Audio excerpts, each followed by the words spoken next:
sipag ni Celine, oh. Kumukuha ng, inutusan lang yan. Oh, inutusan lang. Kumukuha ng kalak. Ayan pa mga amigo, kamusta po ang buhay ng bawat isa? Nakita niyo po ba si Tia Cesa? Pangatlong bihis na po ito. Akala niya kung saan kami pupunta. Sabi ko, magbihis ka tsaka may aalis tayo. Nung una nakapalda, di ba? Una nakapalda, ngayon nagduster. Sabi ko, saan ka pupunta? Pupunta lang ako tayo ng dagat. Kukuha lang ako tayo ng halaman. So ayan po mga amigo, buenas tardes! Buenas tardes! Ayan, kasama lang si Miss Bat at si Amir. Dahil nung isang araw po ay kumuhanap kami ng bulaklak. So yung may-ari po na nagbebenta ay wala doon. Kaya sabi ko, alam ko meron kaming kinukuhanan na halaman na libre lang. So ipapakita ko po sa inyo. At na-discover namin yun parang 3 years ago. Hanap kami ng hanap po sa nagbebenta ng mga halaman dito. Hindi namin alam po saan eh. Eh nung nakaraan, may binuntahan kami. Ang problema naman ay wala yung asawa. Tapos hindi din magaganda yung mga halaman. Eh ang gusto ko lang na malagyan lang talaga ng halaman. Eh alam naman kayo makita rito, hindi naman kami pwedeng humablot na lang bigla dito. Pero meron kami pumuntahan mga amigo, makita nyo. May mga halaman doon na magaganda. Nasa tabi lang ng dagat. So ayan po mga amigo, papunta po tayo sa may Pome. Welcome to my house. Welcome to my house. Welcome to my resort. Ayan. Papunta po tayo sa resort mga amigo. So na-discover po namin itong mga halaman dito sa may tabi ng dagat. So pwede namang kumuha. Napakaganda ng dagat, ng langit. Diba? Nakaka-relax po mga amigo. Kita nyo. Diba? Payapa. Postura. 1, 2, 3, 4, 5. Split.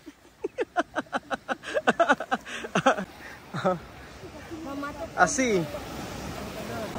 Merong ito kinakain ng lovebirds para yung itlog nila ay tumigas. Yan. Ganon. So dito po kami nakakita ng maraming halaman mga amigo. Sana ay meron pa. Tabi ng dagat, tapos may mga snake plant. Ayan. Asa na? O yan, dito. Ayan yung mga snake plant. Angreho. Angreho daw. O ayan yung, ito yung sinasabi ko na halaman. O, ayan, o. Donde machete? O. O, yan yung sinasabi ko na nakita namin. Si. Ahora, tu sabe. Cortar abajo. Ayan. Asi. So, ayan po, libreng halaman po. Para po kay Tia Celsa. Sa dagat lang, Di ba may snake plant? Dito kami dati kumuhay eh. No cortar, ha? Ayan. Marami pa. Tamay tabi, no? Si. Esto snake plant. Ay mas, ay. Si. So, ayan pa mga amigo. Tayo po ay kukuha ng snake plant dito sa may dagat. Di ba? Asi.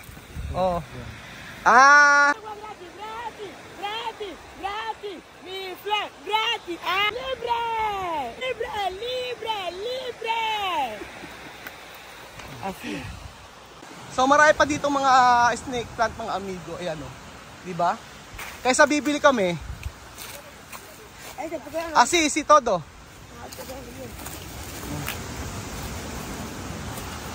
So nakalibre na, di ba? At saka maganda yung snake plant na to dati. Dito rin kami kumuha. Nung tinanim namin sa bahay namin.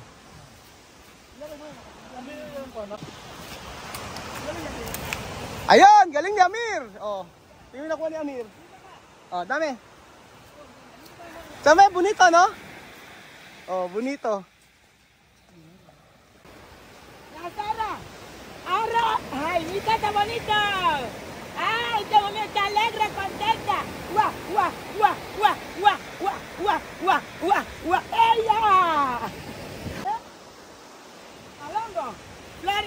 Alongo, flores. Ay, vamos a abrir contenta estoy. Contigo, mami, estoy contenta. Contentísima con mi flor. Ay, mi flor, te quiero mucho. Mamá Marites, magtamita yo. Ay, mga Marites, magtamita yo. Aray, nakampas pa ako. Magtamita yo. ¿Cómo se llama esto? ¿Ah? Ebumwe. Ebumwe. Eso en inglés es snake plant. Ajá. Nosotros podemos plantar esto para nuestra casa, bien, para los niños. ¿Por qué? Porque mal cosa no puede venir para tu casa. Ah, Pero sí. esto está en tu casa. Ah. Por eso, si toda persona pasa, mira. Toda Ajá. persona pasa, mira. Ah. Ito daw okay daw to, sabi niya mami. Maganda daw itanim to sa bahay kasi kapag ka daw tinanim sa bahay to, wala daw mangyayaring masama sa mga bata. Yun ang kanyang paniniwala. Ayan oh, dami.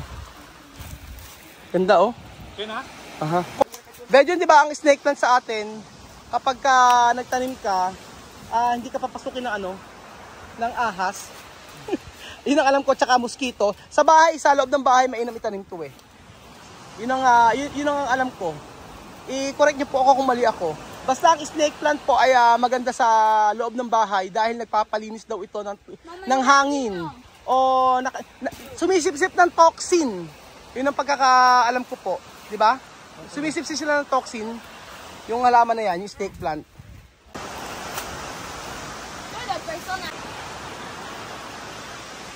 Nagtataka nga ako. Chamame, quiero preguntar tú. ¿Por qué Guineano no quiere plantar flores?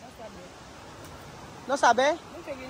Sí, Ah, guineano no sabe, muchos no saben, como yo. Mi casa no tiene flores. mm. Pero también cuando tú plantas, robar. Ah, robar. Sí, tú pones flores para tu casa, el que pasa lo roba, lo lleva. Aha. Así, planta. Kaya daw maraming gilikatan ng mga Guineano kasi hindi alam yung mga halaman na yan. Kumbaga hindi nila gusto yung pagandahin yung kanilang bahay. Pero isa pang dahilan ay nanakawin lang din yung mga halaman. Sinasabi ni Tia Celsa.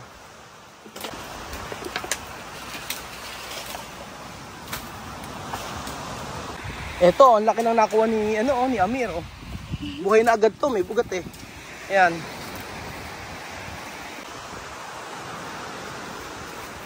At saka, sino ba naman ang bibili ng mga halaman, mga amigo dito? Eh, syempre, mas priority nila yung pagkain, di ba? Kagaya ng mga halaman dito, kung bibilin, kagaya ng mga nakikita natin sa may Pan-Africa, yung mga magagandang mga laking anahaw, yung galing pa sa ibang bansa yun. Laki oh, laki na snake plant, kasing taas ni Chamame. Amir, pone dentro esto, machete. Ayan. Ayan, tapos na po kami kumuha mga amigo ng halaman. Ayos.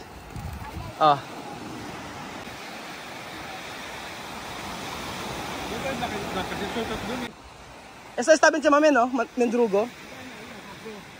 Romper. Para coger kakawete, no?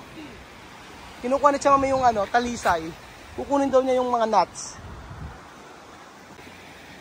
So, ayun pa mga amigo, nagwagi po ang pamilya ni Tia Cesa. Oo nga, ang ganda ng oh. Ang ganda ng paglubog ng araw. Nakaka-relax.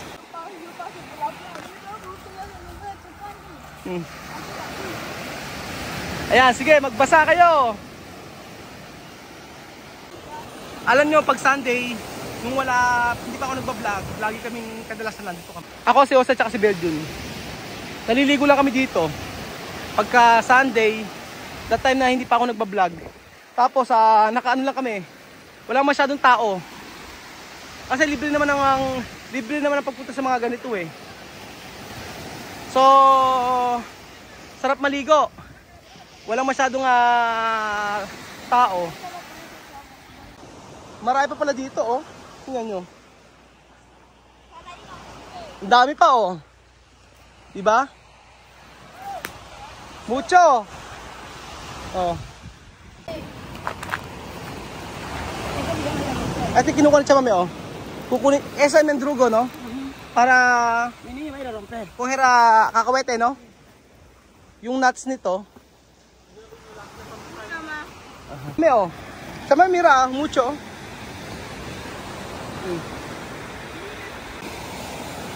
So ayun mga amigo, pauwi na kami. At ang dami namin nakuhang snake plant. Ewan ko kung anong variety ito.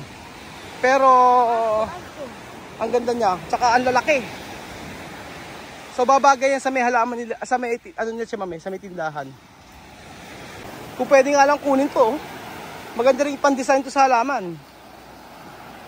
Sa may bahay ni siya may maganda pan-design, yung mga ganyang kahoy-kahoy. So yun ang sinasabi ko, yung dadaanan natin. Oh. Ayan. Oh.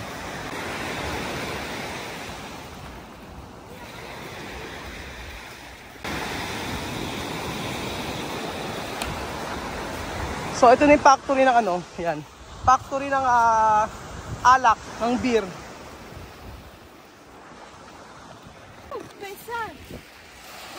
Oh. Bigyan yung pambibili ko ng halaman, ibigay ko na lang kay Amir at saka kay Misma, di ba? Meron pa dito ng duyan, oh. Ayan, oh. Sarap dito, oh. Magre-relax ka dito, oh.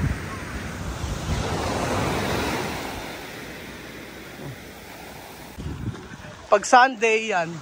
Sa hapon, pwedeng mag-relax. Tabi ng dagat. So, tingnan natin mga amigo kung merong isda doon. Ang ganda ng ano, oh. Ang ganda ng paglubog ng araw, oh. Tingnan natin kung may isda silang tinda. Sabi, ice pescado? Donde? Vete comprar. May tindang isda. ¿Dónde? Quiero ver. Ah, sí. Ah, esto está bien. Esto quiero, oh. Esto, oh. Sarap nito, oh. Tulingan. Ah, sí, esto quiero, esto. Ajá. Sarap nito, ginataan, tulingan.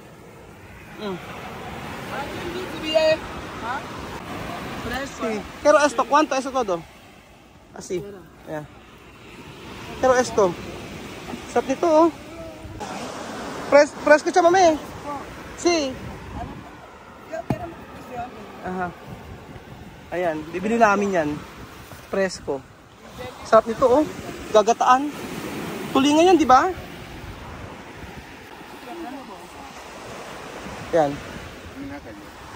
Pabili. Kaso itong sardinas sa malit, ayoko. Okay na ako dito, oh. Tsaka ito, masarap na parang pampano. Ayan.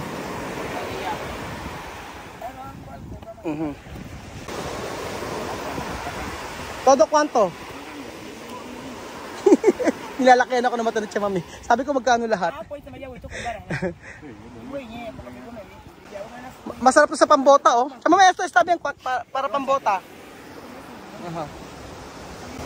Medyo tingnan mo, meron tulingan. Tulingan, ano? Gataan mo, no? Si Bedyo na magagata.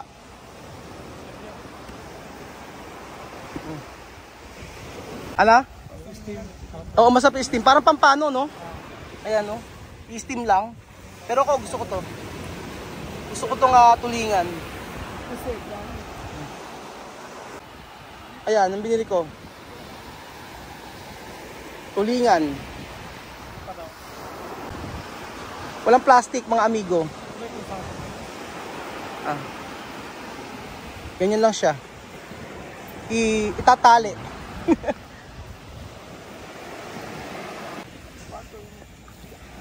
Asi. Aha. Oh.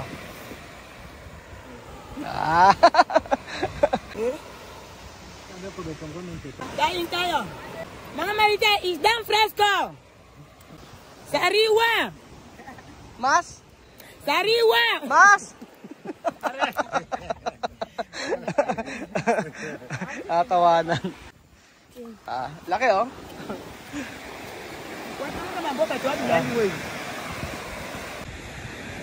At dito po nagtatapos ang ating video, mga amigo. Kami pauwi na. Maraming salamat po sa panood ng video na to. At ayan, tatanin namin mamaya. Nicha, mami. Bukas na pala. Paggabi na po dito. So, papakita ko sa inyo kung paano namin tatanim itong steak plant. Pero paggabi na kasi rito at kailangan na rin namin umuwi.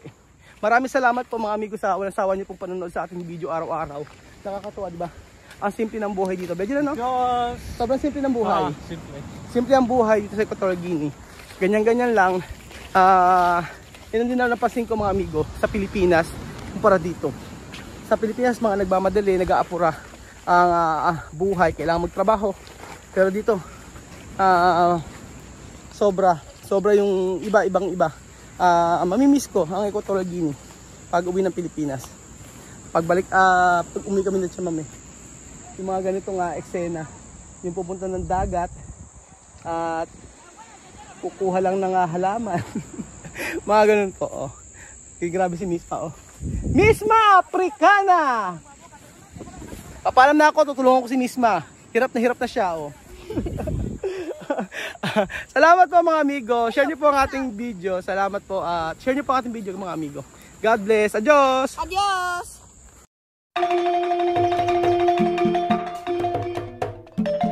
Na-appreciate ko yung paano sila nagdadasal.